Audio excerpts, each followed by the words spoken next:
నా భర్త గత 5 సంవత్సరాల్లో ఆయన సాక్ష్యం రాష్ట్రం అంతా చూసి ఓట్లేసి నా భర్తకున్న సాక్ష్యాన్ని బట్టి మేము జగన్మోహన్ రెడ్డి గారి కోసం మేము నిలబడి ఒక అబద్ధ సాక్ష్యాన్ని మేము చెప్పలేక మా కుటుంబం మేము నిలబడ్డందుకు మా మీద పాయింట్ బ్లాక్లో గన్ను పెట్టి నా భర్తని ఇదే స్టేషన్లో చంపే ప్రయత్నం చంద్రబాబు నాయుడు గారు చేయించి డబ్బులు బ్యాగుల్లో పెట్టుకొచ్చి నా భర్తకి ఇచ్చి ఈ ప్రలోభాలకు లొంగితే ఈ మాటలన్నీ మీరు చెప్తే ఇంత డబ్బు ఇన్ని కార్లు మీ ఇంటికి వస్తాయని మమ్మల్ని చెప్తే మాకు అవసరం లేదు.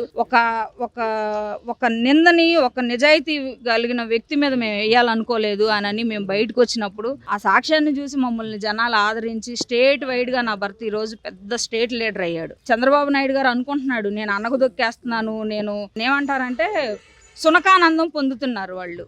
అంత పెద్ద వయసులో ఉండి ఆ స్థాయిలో ఉండి కూడా మా జీవితాలతో దళితులతో ఇలా ఆడుకోవటం చంద్రబాబు నాయుడు గారికి అయితే ఇది కరెక్ట్ కాదు. రాత్రి 1 గంట 2 గంటల నుంచి హైదరాబాద్ నుంచి వస్తే ఎంతసేపు పట్టిద్దండి? హైదరాబాద్ నుంచి జర్నీ ఎంతసేపు పట్టిద్ది? 1 గంటకు అరెస్ట్ చేశారు. ఎన్ని గంటలు పట్టిద్ది? 3 గంటలు పట్టిద్ది, 4 గంటలు పట్టిద్ది. ఎప్పుడు తీసుకొచ్చారు అంటే ఎంత ఇబ్బంది పెట్టారు మమ్మల్ని జర్నీలో కూడా. మేము కార్లు ఎత్తుకుంటుంటే మా కార్లకు అందం, మేము ఫాలో చేసుకుంటుంటే ఎక్కడ ఉన్నాడో తెలియదు. కారుకి ఇట్లా అడ్డం పడి నా భర్త అసలు కారులో ఉన్నాడా లేదా, అసలు ఏమన్నా చేశారా అని వెళ్ళి కార్లకు అడ్డం పడితే నా దగ్గర ఉన్నాయి వీడియోలు తీశారు మా పిల్లలు.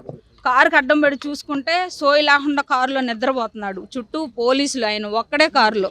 కాదన్నా నన్ను ఎక్కించుకోండి అంటే ఏదో వాళ్ళకి ఇష్టం వచ్చినట్టు చేశారు. మాకు ఒక 4 అబద్ధాలు చెప్పి 4 మాయ మాటలు చెప్పి మాకు హైప్ క్రియేట్ చేసుకోవడం మాకు రాదు. మేము యథార్థంగా బ్రతుకుతున్నామని మేము అనుకుంటున్నాం, మేము నీచంగా బతుకుతున్నామని చంద్రబాబు నాయుడు అనుకుంటున్నారు. చంద్రబాబు నాయుడు గారికి మేము బతుకుతున్న బతికేంటో ఆయనకి తెలియాలి కాబట్టి మీ అందరి సమక్షంలో ఆయన్నే చెప్పమానండి, ఆయన్నే చూపిమానండి. నా భర్త తప్పేం చేశాడు మరి మాకు కూడా తెలియట్లా. ఆ తప్పులేంటో మీ అందరి సమక్షంలో ఆయన్నే చెప్తే మేము కూడా వింటాం, రాష్ట్ర ప్రజలు కూడా వింటారు. ఏ నేరం లేకుండా అరెస్ట్ చేయడానికి ప్రజావేదిక కూల్చేదానిలో, టీడీపీ పార్టీ ఆఫీస్ కూల్చేదానిలో ఏ మీడియాలోనైనా లేకపోతే నందిగం సురేష్ గారు ఉన్నట్టు ఏ ఒక్క సాక్ష్యమైనా ఉంటే ఇదిగో నందిగం సురేష్ గారు ఎలా ఉన్నారు, ఇదిగో ఫోటో అని చూపించవచ్చు కదా. ఎలా అరెస్ట్ చేస్తారు మీరు అనుమానాలతో? అంటే నా భర్త ప్రెస్ మీట్లు గట్టిగా మాట్లాడాడు, మిమ్మల్ని గట్టిగా మీ బాగోతాలన్నీ కడిగి పారేశాడు 5 ఏళ్ళని మీ అక్కస్ని ఎల్లబోసి ఇవాళ నా భర్తను టార్గెట్ చేశారు. అది మీకు తెలీదా? అది మీ అందరికి తెలియట్లేదా? మీ అందరికి తెలుసు. ఇది పర్సనల్ గా రాజకీయ కక్షపూరితంగానే నా భర్తని అరెస్ట్ చేశారు.